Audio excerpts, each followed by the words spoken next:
So it's my absolute pleasure to have Dr. Nancy Sullivan here to give the seminar from Boston University and National Emerging Infectious Diseases Laboratories.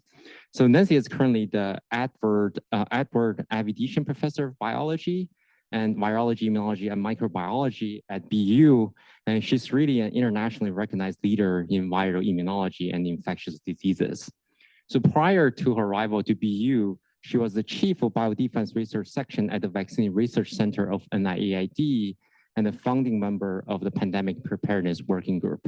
As you can imagine, she was deeply involved in our national response to COVID-19. And then even during this period of time, she published more than 40 papers on vaccines and therapeutics against the virus. And prior to COVID, she's been a leading figure in studying emerging pathogens, and in particular, Ebola virus. And because of her decades of work during the 2014 Ebola outbreak, a vaccine was able to be deployed to patients in West Africa. In addition, one of her discovery led to a monoclonal antibody, which is now FDA approved for treating Ebola infection of human patients. And it's also the first FDA approved clinical product from the Vaccine Research Center. Yeah.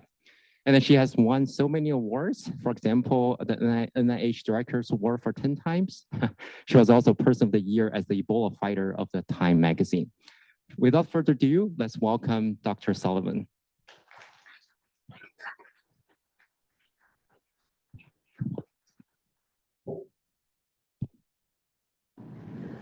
Thank you, Duo, for the nice introduction, for the invitation, and also thank you to the department for inviting me. I've never been to Madison. I was really looking forward to getting around, and that didn't happen because an upper respiratory infection has interfered, but maybe we're bringing new meaning to staying in character as I talk about pandemic viruses. So I'm going to start talking about some much older work on the Ebola antibody development that we did, mostly because it's instructive for how long it takes to do that work and how difficult it is to respond in an outbreak setting if you haven't done all of that prior work.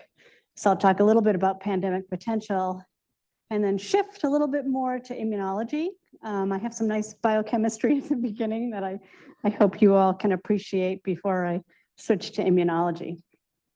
So the story about MAB114, now called Ibanga, is really fun for me because it started a, I guess, 20-year collaboration with colleagues in the Democratic Republic of Congo, who now I've grown to be very, very close to, and I've trained a lot of scientists that go back there.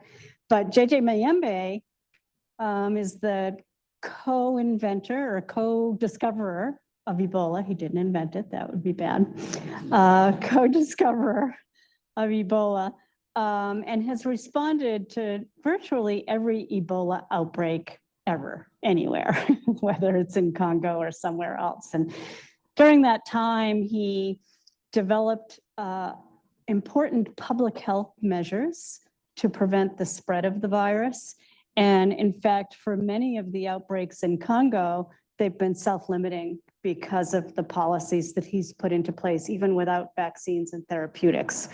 In the beginning, however, it was painful for him because in the 1976 outbreak, he watched pretty much everyone die, got infected.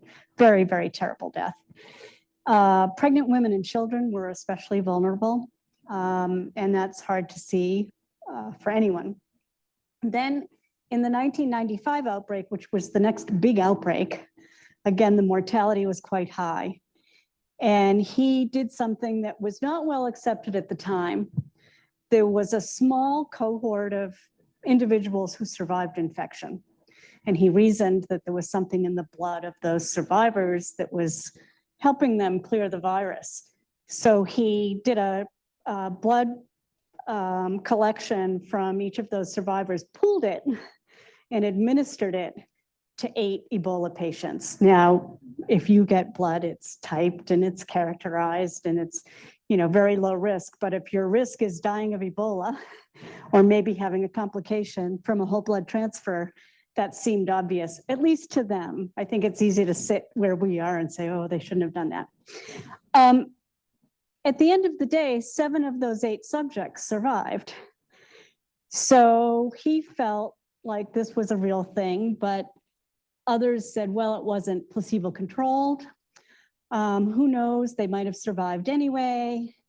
And it was frustrating for him because I think he had enough experience that he knew that there was something there. So he reached out to me to say, can we do something together to try to find out what this component is that's protective? And so, of course, the first thing we both thought about was antibodies. And it's interesting because there had been a lot of work done in monkeys, in the monkey models of Ebola infection, where while a baboon experiment in the former Soviet Union seemed to have a survival benefit, no one could get access to the material and it wasn't reproducible. So Peter Jarling finally got some of that hyperimmune serum and tried to repeat the experiment. All the controls die in a monkey experiment very quickly, within about a week. In the treated animals, there seemed to be a survival benefit, but as soon as the antibody was cleared, the animals died. So a difficulty in reproducing a survival benefit of hyperimmune serum. So when I started working on Ebola, I was working on Ebola entry and thinking about the challenges of an antibody to neutralize Ebola. It's a little bit different than some other viruses. So many viruses have their receptor binding domain at the cell surface. And when you think about interfering with that molecular interaction, it's pretty straightforward.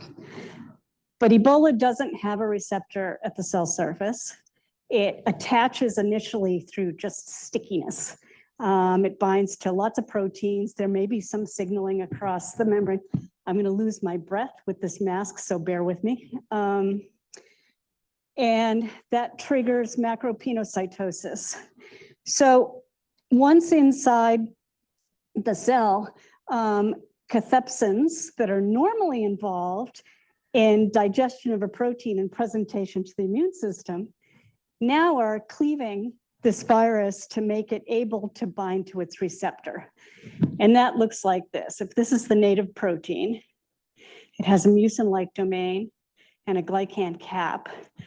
After cathepsin binding, after cathepsin cleavage, it reveals the receptor binding domain and allows binding and entry in late endosomes. So now, if you think about an antibody blocking that step, it's hard to think that an antibody could be very efficient doing that. So what does it do? It binds at the top and it comes in, or somehow the antibody's getting in there to block the step.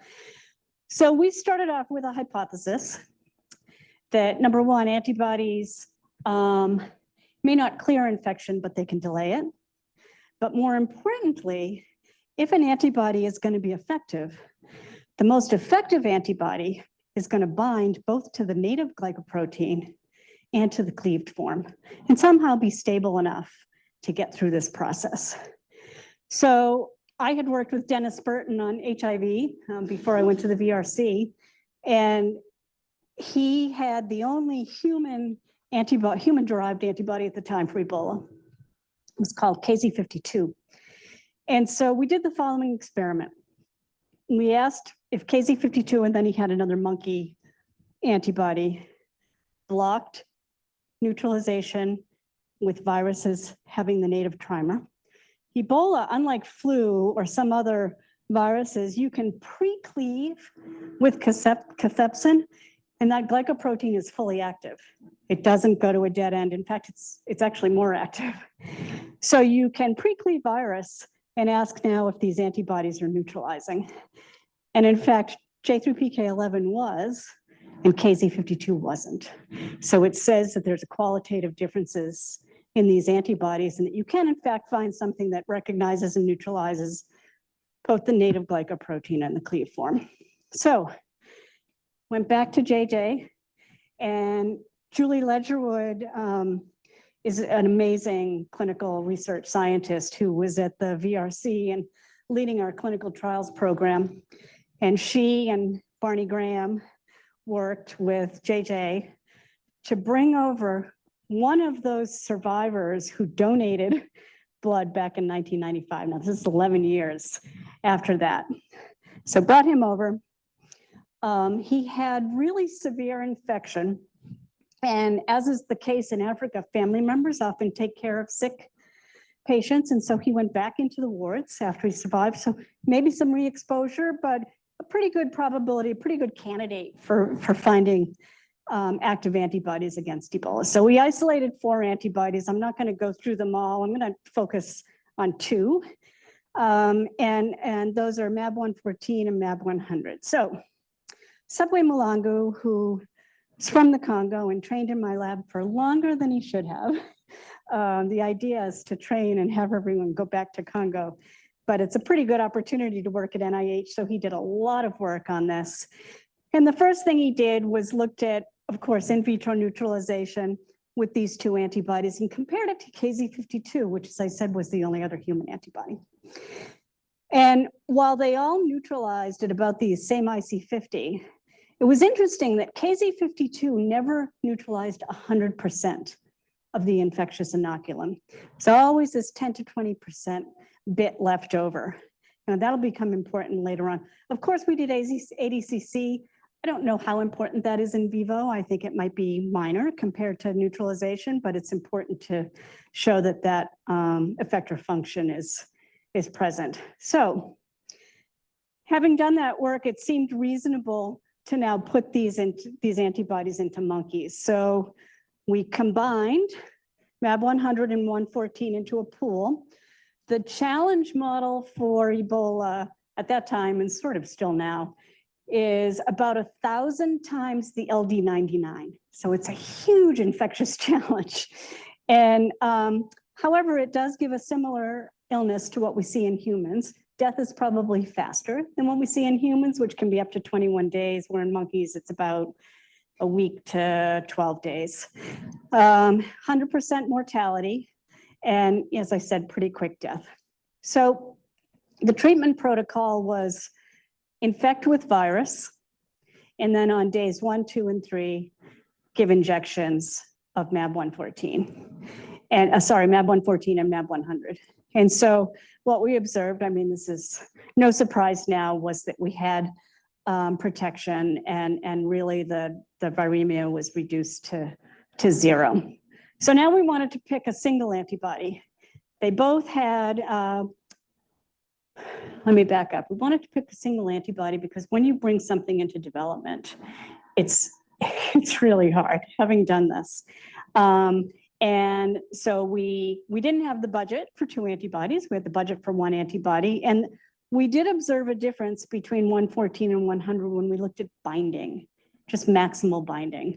So we chose 114 to move forward with, and then did basically the same experiment where we gave 3 inoculations and got protection and reduction in viremia. I want you to remember this, that this reduction is, here's where we're giving the antibody pretty early, and it takes a long time for that to go down. Just remember that for later on. Okay, so most patients don't go into the Ebola treatment unit at day 1. So we wanted to test and see if we could get protection when we gave the antibody later. These are small studies because they're biosafety level 4, but you accumulate data with controls and you repeat studies, and it turns out that they're pretty reproducible, partly because of that high challenge dose. Okay, so the first thing we did is look at, if we gave the treatment later, what was the sort of the rough PK of the antibody? Are we losing it when there's all this virus around? And in fact, there's still lots of circulating antibody when we give it that late. It knocks down viremia immediately. It's really amazing how fast it is when you give it late. And if anyone wants to chat about that afterwards, I have thoughts that I don't have time to go into here, but I think it's pretty interesting. And then, of course, you'd expect when the viremia goes to 0 that we get protection. So now we became even more interesting about how is this happening with a single antibody, presumably inhibiting a step that is late in that entry process. It's intracellular.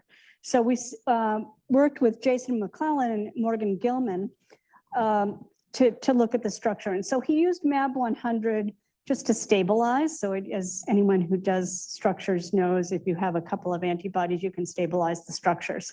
And then we looked at MAB 114. So this is really interesting. I'm going to orient you to this structure. So GP is a trimer. And what you're seeing here in the space filling model is green and tan, each monomers. And then in the ribbon is the third monomer. 100 binds to the base of the trimer. And this is just amazing how MAB 114 sits right down in what we call the receptor binding chalice. So this is the receptor binding domain. And I've never seen that kind of fit with an antibody that binds to a receptor binding domain. So it became less surprising that was such a potent antibody. And in fact, if you look now down top down, you can't even see the trimer. That's how tight that fit is.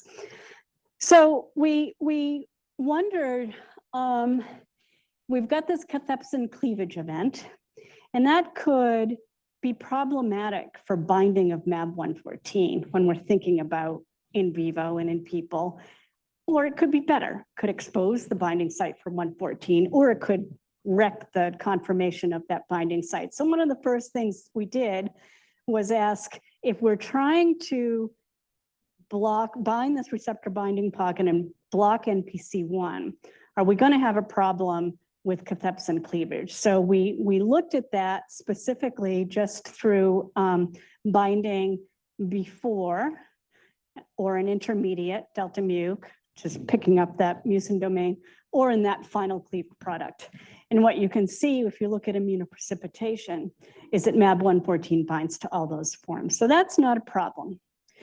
Then the next thing is that low pH environment where we're asking MAB 114 to bind is pretty harsh for antibodies. They don't generally maintain that strength of binding at low pH. So we did a couple of experiments, octet experiments, calculating the KD at neutral pH and low pH. It's actually pretty good. And I'll tell you, like after all the development of this antibody, there are lots of things that we do in the manufacturing process to look at cross-reactivity with tissues and stability. And it's stable at 60 degrees. It's, you know, it was hitting green for all of these things. So I don't know why, but it's just an amazing antibody. So didn't have a problem with that low pH. So then the hypothesis was that it's blocking receptor binding. So we can look at that directly in vitro. We had a couple of controls, KZ52, which binds to the base. 13C6 is another antibody. It was one of the components of a cocktail called ZMAP that was tested early on, and I'll refer to it later on. But it's pretty close to where MAB 114 binds. So we use these as controls. And it was interesting that 13C6 didn't block binding to NPC1 when we look at immunoprecipitation. KZ52, we wouldn't expect it to, but MAB 114 really blocked that binding event nicely. And we can see that here if we quantify the competition. About the time we were doing this, Yoshi, no, actually it was George Gao. George Gao did the structure of NPC1. And so you can see here, there's no way that GP could accommodate both of those molecules at the same time. So mechanistically, it's pretty good at blocking receptor binding.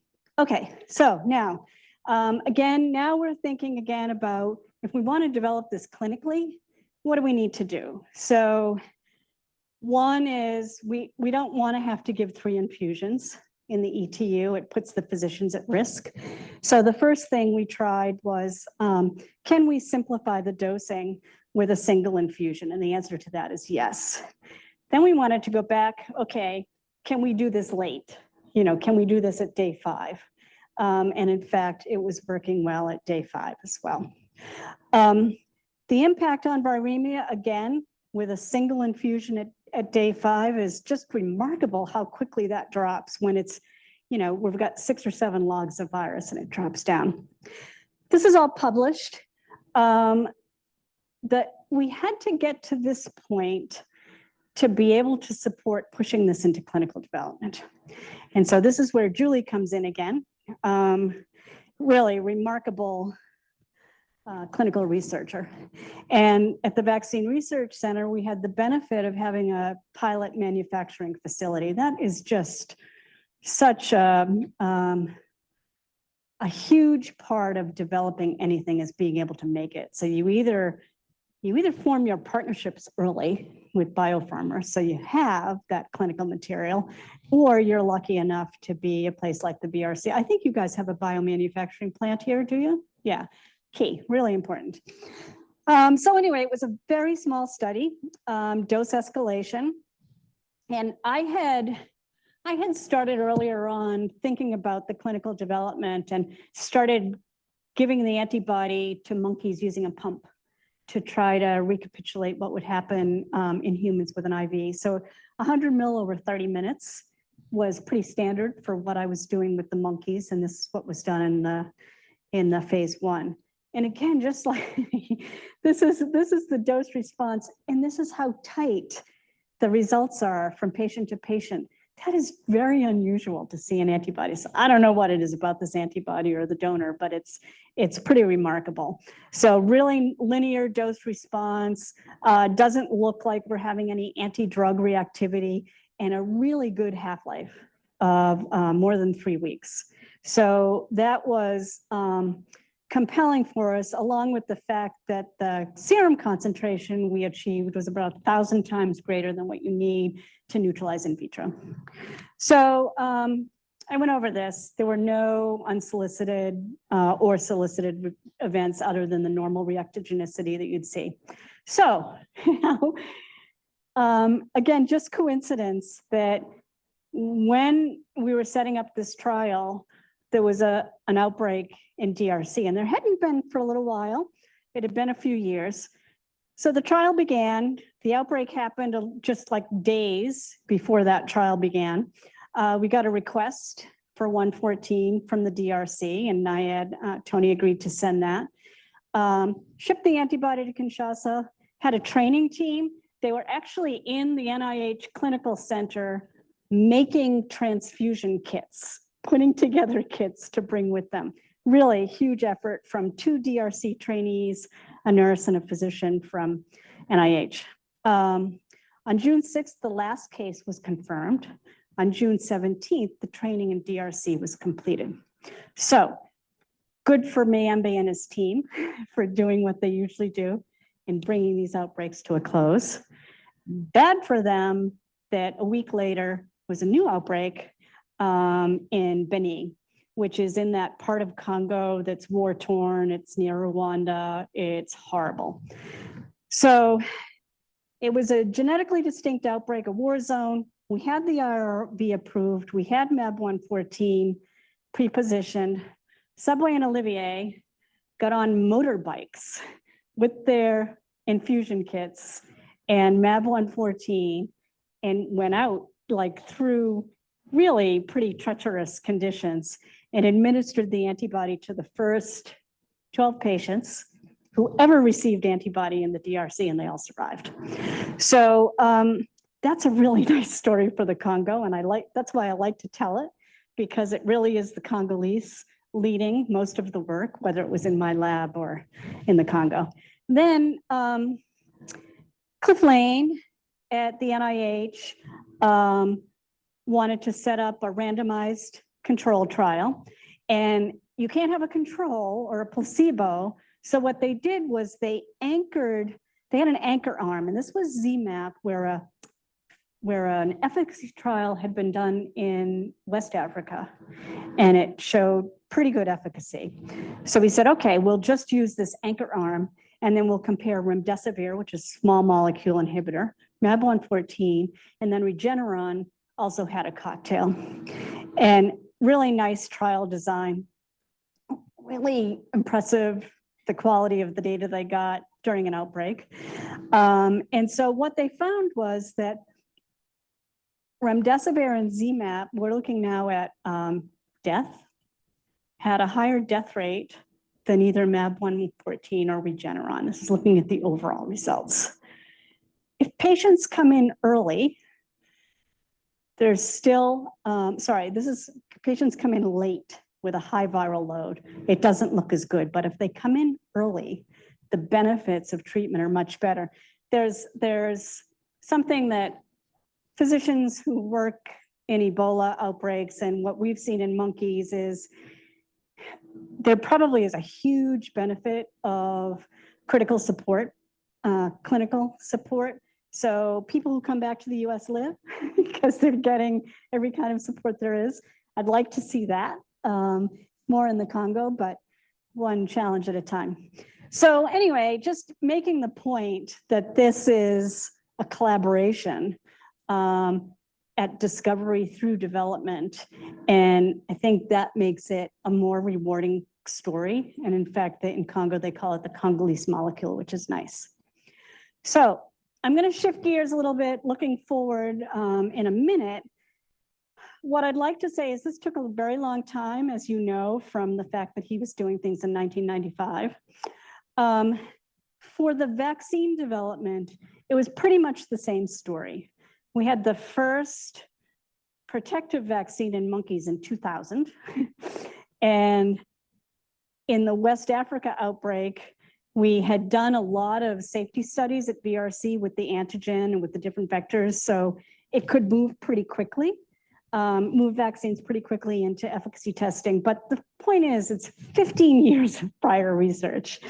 And you can see that actually here where the emphasis occurs. So if we look at the first outbreak and you look at PubMed publications on Ebola, pretty much nothing.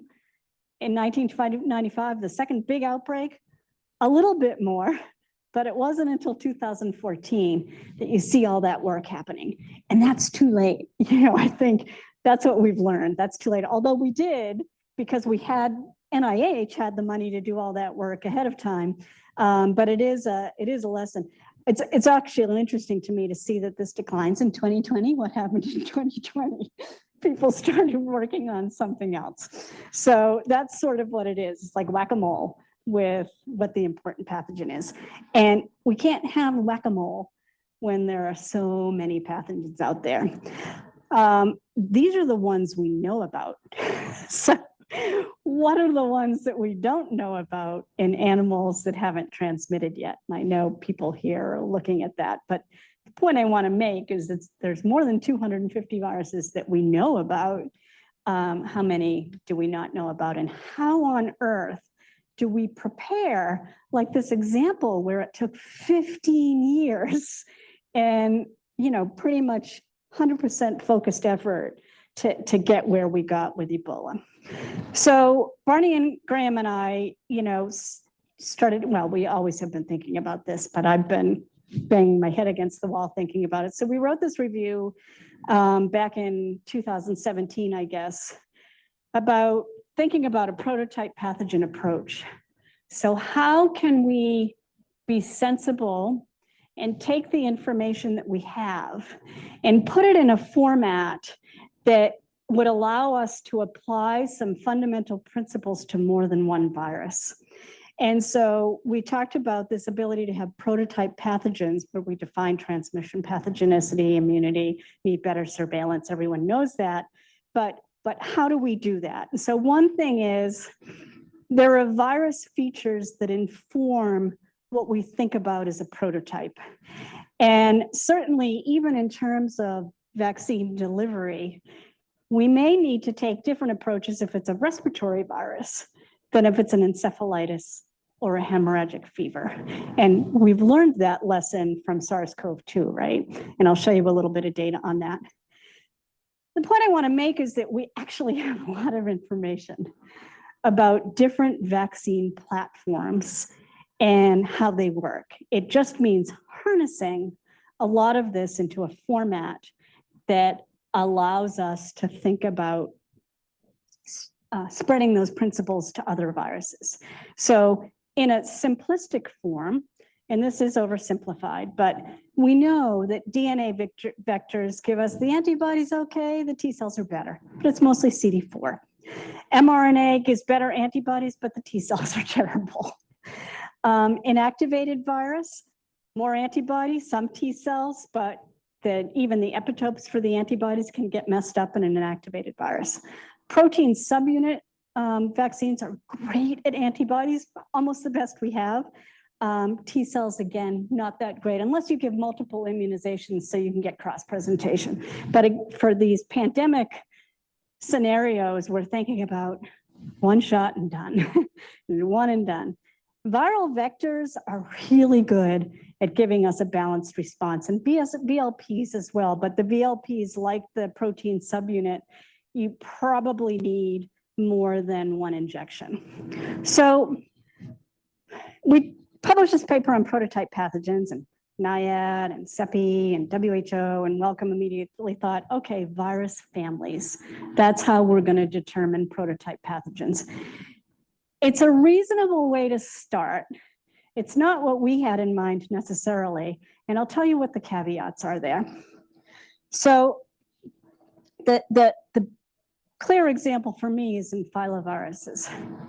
If Marburg had been our prototype pathogen instead of Ebola, we wouldn't have a vaccine against Ebola, because we can protect against Marburg with DNA, and I think there's now a protein vaccine that works pretty well against Marburg. So it doesn't always hold that just because they're in the same family, they're going to behave the same. You really need to understand about the pathogenicity and the immune response and what's required. On the other side of that, if you think about SARS-CoV-2, it was work on RSV that led to design of the antigen. Completely different virus family. So I think we really need to stick to the basic scientific principles of, sure, start with the virus family, but know how the entry mechanism and structure impacts on that mode of transmission. Remember, I was talking about respiratory versus mucosal and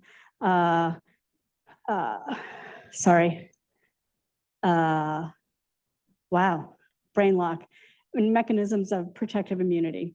So again, going back to the example of basic science being the foundation, Barney worked on RSV for 30 years before SARS-CoV-2 came along, and he had MERS in between, and he showed the principle that the post-fusion F just generates terrible antibodies. They're not neutralizing in vivo. It's the pre-fusion F that's important, and he and Jason identified an antibody D25 that binds right here, and it's like phenomenal. And they used the principles for generating that stabilized pre-fusion protein for SARS-CoV-2, as did many other people. So we need to know more about the antigens and sort of the basic biology of the viruses. We also need to understand better what those antigens do when they're given as a vaccine. So when we vaccinate, take the blood, we look at neutralization and binding. And that's good, but I think there's a lot more information we could get from that. So for example, those antibodies are not all the same. So when we get neutralization, what is that? Is it one antibody specificity that's just, fabulous? Or is it a bunch of different antibodies that cumulatively give good neutralization?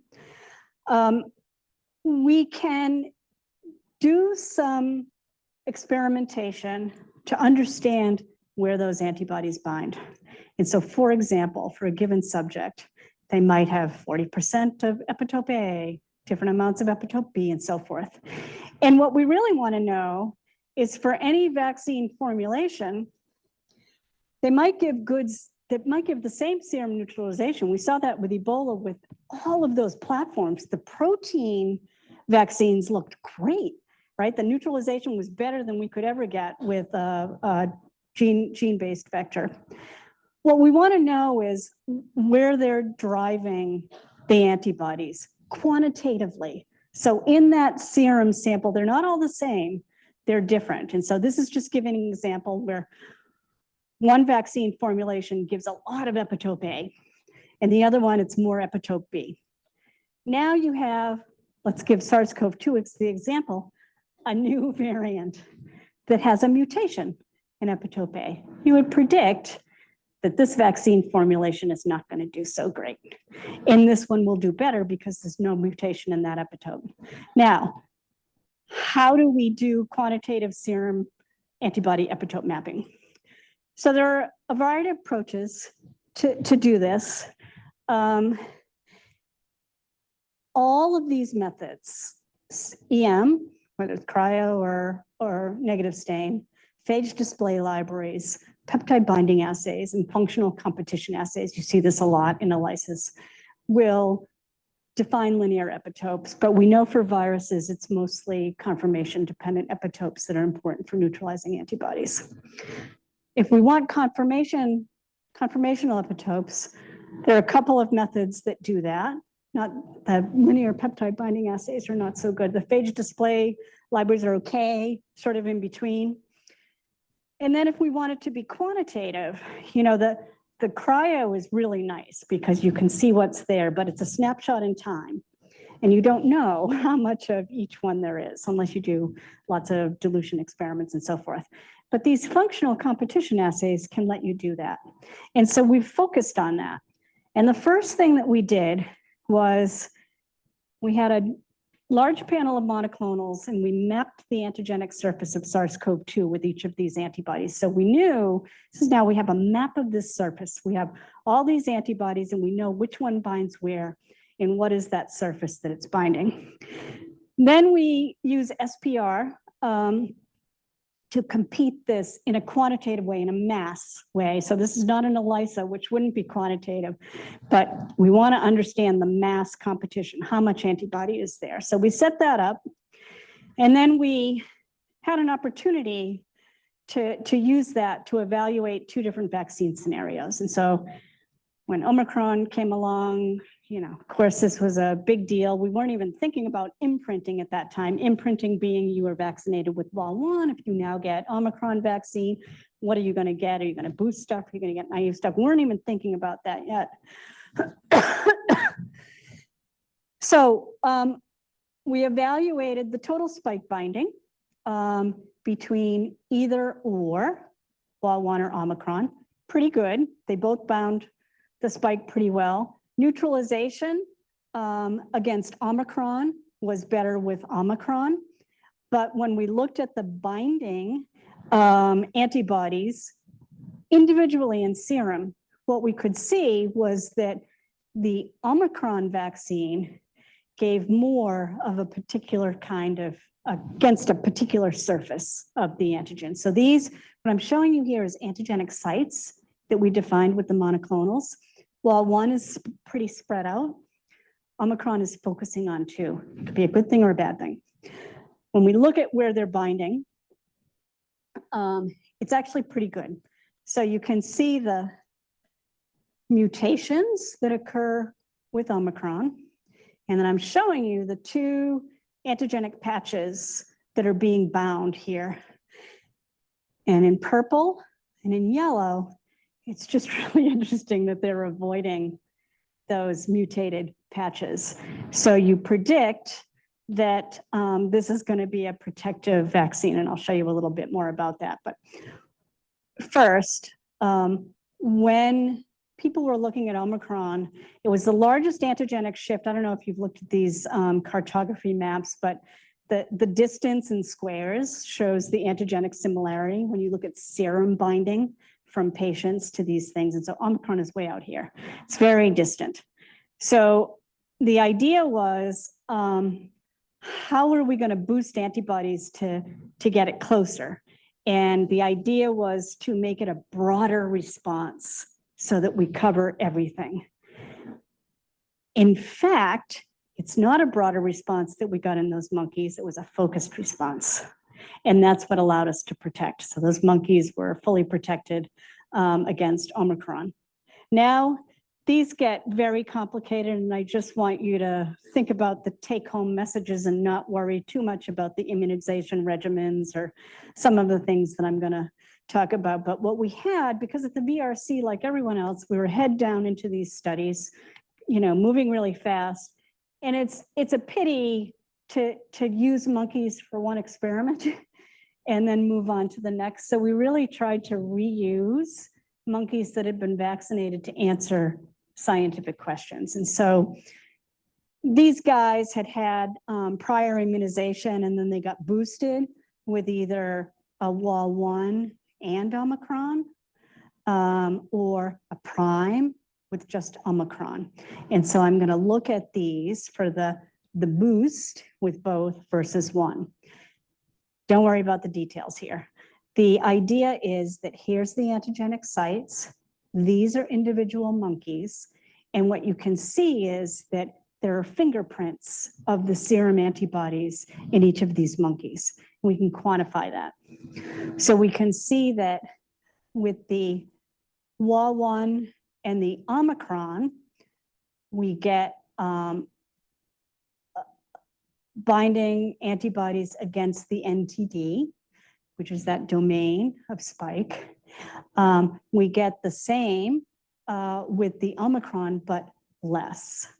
What we can see is that when we look at a particular site in the RBD, the Omicron animals are giving higher levels against RBD site H. So that's a quantitative difference in the binding. And so when we look at clearance and we look at the Omicron animals, we see that Omicron alone, or we were comparing these two groups with that particular antibody against antigenic site H, are clearing the virus much better. So now we think about, or we were thinking about the fact that the mRNA vaccines were preventing lower airway, but not upper airway infection. And so at the time, again, very complicated. Don't worry too much about the details. Lots of things going on here, but the things we were testing are twofold. One is IM versus aerosol delivery of vaccines, and then protein and mRNA versus an adenovirus, a gorilla adenovirus, a vector design.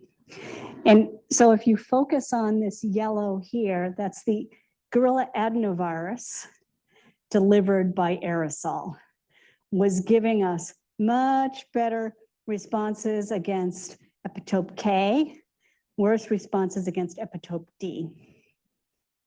Now, if we look at epitope K and epitope D, K is fine, no mutations. D has all of those Omicron mutations. So it wasn't a surprise to us that the gorilla adenovirus given by aerosol was giving us much better virus clearance than these other vaccine combinations. So going back to thinking about pandemic preparedness, ideally, in fact, when I started doing this, I was hoping that we could use this not in a reactive way, but in a proactive way to see these people, like right now we're going through this, right? So we have new variants. Some of you guys are on these calls every week or every month or whatever it is, where it's like, oh no, there's a new variant. What's going to happen with people who have been vaccinated?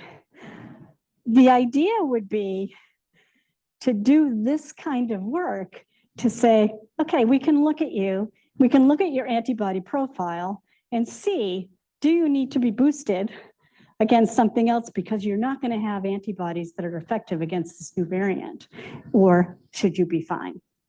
So the takeaway message that I want to give is that I hope we can learn lessons from the past.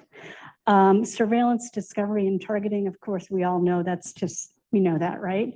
But I think that this part, getting more systematic about the biology, pathogenesis, and immunity, and thinking about ways that we can do this in a more global, predictive way. And then, of course, establishing an international network that sort of happened, but now it's sort of falling apart, and we do need to do that. And then the deployment and the international partnerships, I think, are really important. So I'm going to stop there because I can't breathe.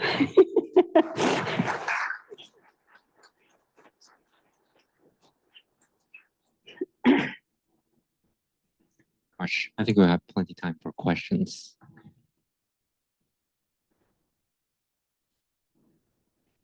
Wow, no questions. Oh, we got a couple, good. Where are we expecting the next bad virus to come from? I mean, we probably have some ideas, and I don't want to hold you to it but when you say you could use this proactively, that would be very exciting. I mean, so if we had the structure of a new virus and it's no. So let me get my crystal ball. Okay. Wait, I'm seeing Thank it. you. I'm seeing it. It's fuzzy. CEPI, the Coalition for Epidemic Preparedness and Innovation, just put something on LinkedIn. I know they've been working on this, but they're using AI to try to pull some of these things together. I think it's hard. You know, as I said, what a lot of these organizations are doing is doing this by virus family and trying to have a prototype so that at least we've got something on the shelf that we think could be a first approach. You know, everyone thought that mRNA was the panacea. I think mRNA is good. I don't think, you know, just like I showed you with gorilla adenovirus and aerosol delivery, you know, I think there are ways that we can improve all of these vaccines. How to do it in a systematic way, either NIH has to fund that and say, this is what we want you to do. And so far that's not happening, and it probably won't happen in the next few years. Or someone like CEPI has to step in and lead it. And I think they're doing a really good job of doing that, but it's not enough for us to be where we want to be.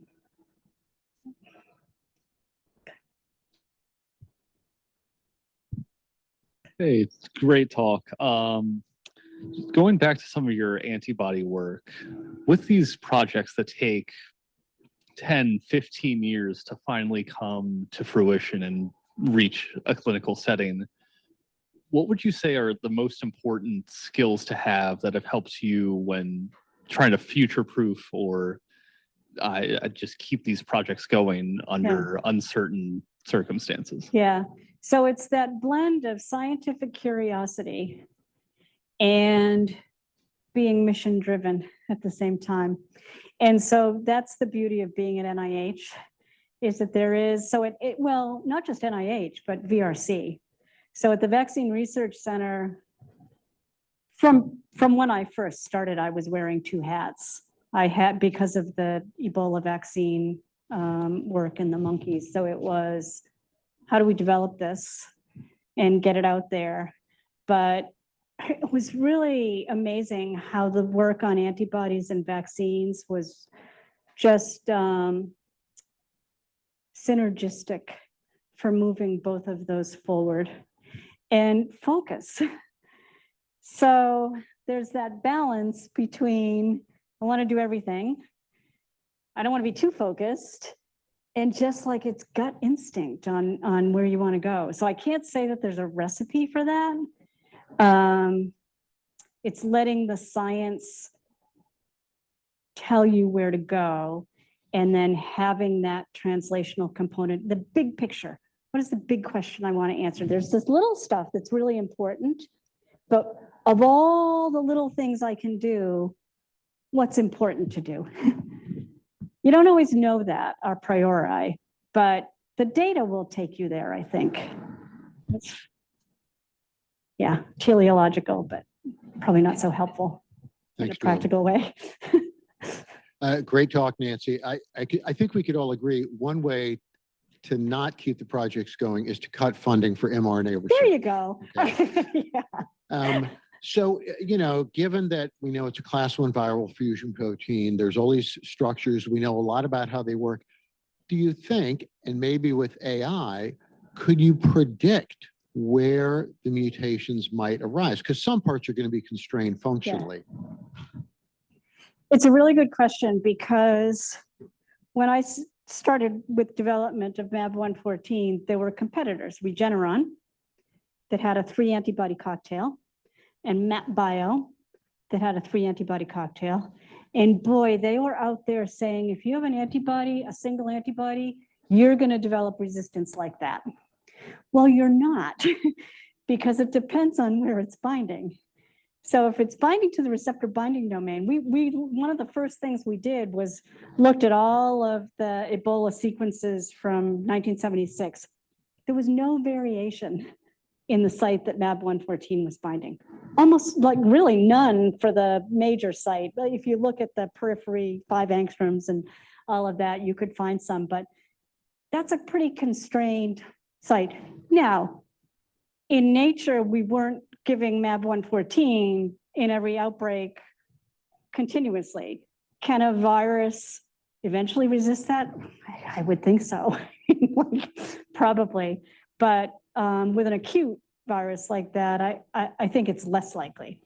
And it's interesting because when you really think about it, if you have 3 antibodies that are binding highly variable sites in nature, if each of those antibodies can act independently, not a problem. But in those 3 cocktails, you need all 3 for protection. So that actually makes it easier, 3 times easier to develop resistance against a cocktail, because all you need to do is knock out 1 and they're inherently variable sites.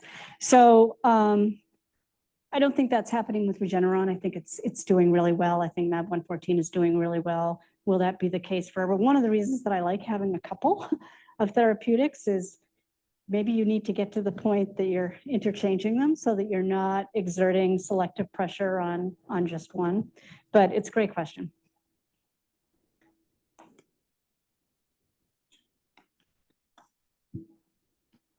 Hi, I really enjoyed your talk. I was just wondering, going back to the heterologous prime boost strategy that you were talking about for SARS-CoV-2. So I think from your slide, you were showing that generally these mRNA vaccines are generating a strong antibody response, but not always a great T-cell response.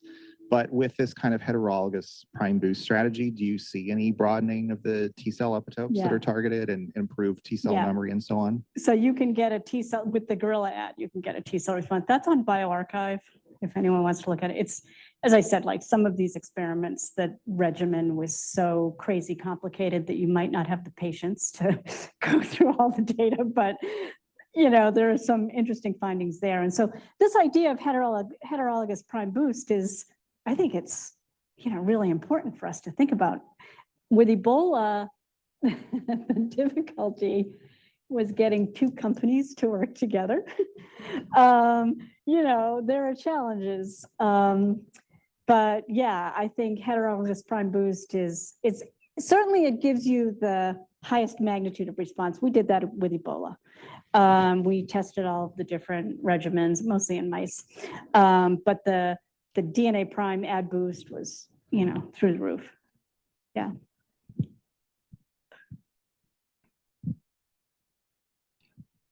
I had a question. Since you showed the data with the quantitative epitope mapping from, I guess, individual animals, I wonder, do you have a chance to look at the human antibody response, whether there's a convergence of epitope preference from different individuals, so that it can help you with prediction, or it varies individual by individual, and it's very hard to. We didn't have access to human cohorts. I mean, I'm sure we do now. We collaborate with Janine Kimpel in Austria. She had this cohort of nuns, which I just read in the news that they're trying to break into the convent, that they've been kept in a, I don't know, like a nursing home for all this time. You're like, go nuns. But which made them, you know, a great cohort because they were in this nursing home. We haven't looked at convergence, I don't think, duo. So there's a gap in my work on this because when I left NIH, and there's a gap. And I may or may not get back to that, but it's a good question. And then you showed really tight binding of 3 MAB114 Fab onto 1 GB trimer. So what are your thoughts if it's in the form of immunoglobulin, right? If it's IgG, is it going to fit 3 into 1 GB trimer? I don't know. But it just is the idea that so what I showed you was looking at the mucin deleted form. So it doesn't have all this junk on top. The reason that was so encouraging to us is because, so here's the GP and it's got the glycan cap and then it's got the mucin domain, which is, you know, this huge thing. The fact that an antibody could develop that get so deep through all this stuff into that binding site, to me, was pretty impressive. I don't know what it is about this donor, because people have been looking for this, another antibody like this for 114. We even went back to the original donor and we found one. So it's unusual in that regard. So I think that's what was so exciting for us, that even if you have one arm getting through. Now, there's a whole other, and I was really trying to decide what to talk to you guys about today, but that we're doing a lot of work with multi-specific antibodies. And we work with MoDex, Gary Navel and John Mascola. You can get 5 valencies on a single immunoglobulin, which is very cool. And it's much better. But we do a lot looking at antibody resistance. It's much better at blocking resistance than a cocktail of the same antibodies. And so you could imagine how constraining it is to have multiple points of contact in a single antibody versus if you have a cocktail, it's like one's binding here, one's binding, like you just don't know. You don't have any control over that, but it's a pretty powerful technology. Yeah. What triggers severe course of infection in the higher viral load contributing to systematic aggravation? Yeah, and I actually, so I've done some work with vaccines in monkeys, looking at avidity. And we can give, I think this was, I don't remember the platform we were using for vaccine. We can give a single injection. And over the next year, we see increases in avidity. So the thinking has always been, the dogma has always been, you need antigen present to continue affinity maturation and improvements in avidity. So either a non-replicating vector is somehow continuing to give antigen, which I don't think is the case, or you do get affinity maturation in the absence of antigen, which would say for this subject, maybe that 11-year period between when he was infected and when we apheresed him, who knows? There could have been affinity maturation over that whole time. I don't know. Be interesting to know. In fact, yeah, we don't have access to blood from back then. Oh, if I may ask a final question. So, so the MAP114 antibody is really a remarkable antibody to save a lot of lives. And then, so do you know whether the vaccines are able to elicit MAP114-like antibodies so that everybody that are immunized can actually generate something similar that are potent against the virus? If Merck would give us access to those samples from vaccinated subjects. We could answer that question like that. Could just be a polyclonal response. I don't know. Yeah, I don't know what the response is.